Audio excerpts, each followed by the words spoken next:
All right, everybody, welcome back. Today we are going to do a few other little things. I've got some emblems we're going to put on the fenders and work on getting the inner fender wells in. They're in the bed of the truck, so I just want to get those out of the bed so I can store a few more parts in there. And you got to put these Chevy emblems on the fenders before you put the inner fender wells in, or it's pretty much impossible to get them in. So I'll show you what we're working with today. All right, so we've got some custom 10 emblems that are on the fenders.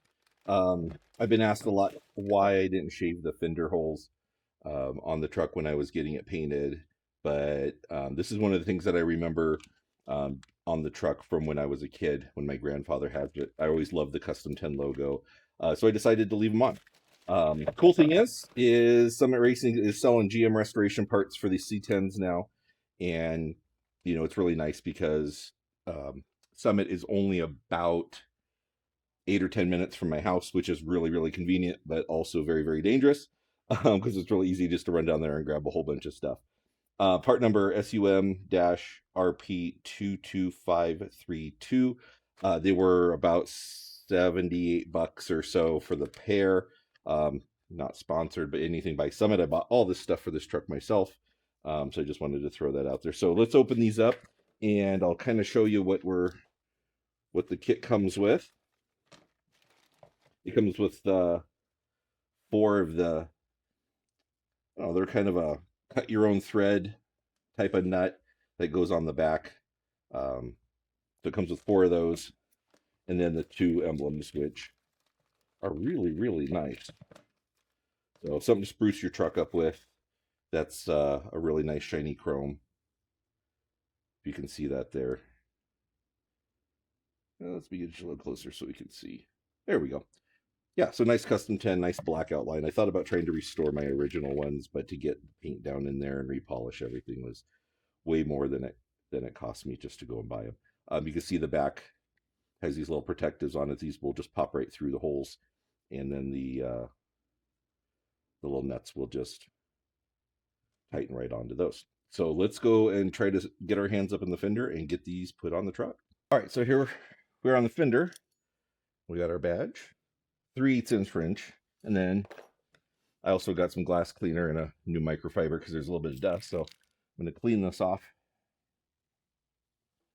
nice and easy.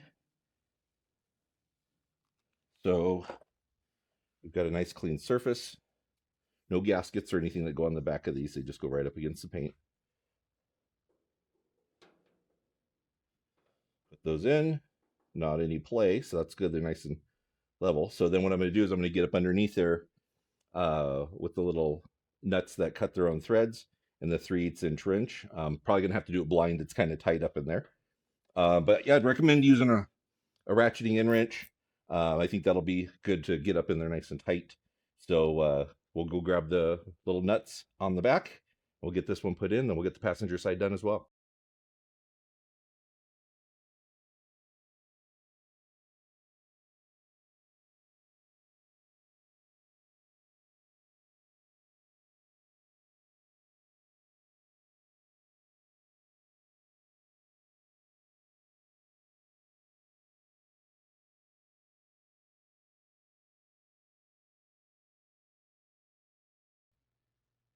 All right, we got the fender emblems on. There we go, right there. About the worst thing in the world to do ever. The nut that goes closest to the door is almost unreachable. You have to use a super long, super thin 3/8" wrench. If you have an extended reach 1/4" socket with a 3/8, that would probably work the best. But take my advice, if you're going to do them and your fenders are off, put them when the fenders are off. It just makes it so much easier. So next thing I guess we're going to do on this is we're going to do inner fender wells, and that'll be next. All right, everybody, we're back today working on the truck again. We just did the fender emblems, and we're going to start working on the inner fender wells today. First thing we got to do is we got to get these little, I think I call them J clips. You can see that. They clip onto the inside of the fender well. They've got a captured nut in them, and the screws will go all the way through, all the way around. There's 3 across the front, for the inner radiator support, and there's about 12 or so along the inside of the fender, and then one big bolt that bolts into the body. So let's get going and getting that done today. All right, so J-clip goes in here. Camshaft nut goes on the body side. What I did is I took a flat blade screwdriver and stuck it in and gave it a little twist, and that helped it get over the lip. So that should help allow it to clip into place a little bit easier, just like that. So let's get the rest of these done.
All right, so we got all of the J-clips in around the fender, and let's see about getting that inner fender well in.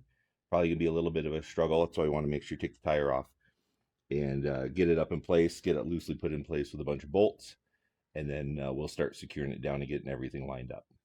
All right, so we got the inner fender here. We're gonna see about getting this thing in.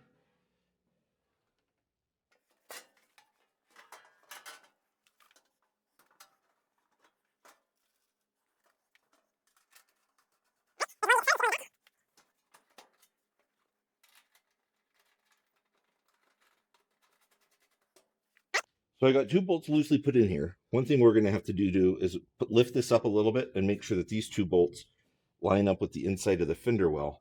We'll keep everything loose, and then we can start arranging everything here and get all the bolts loose and get it all lined up.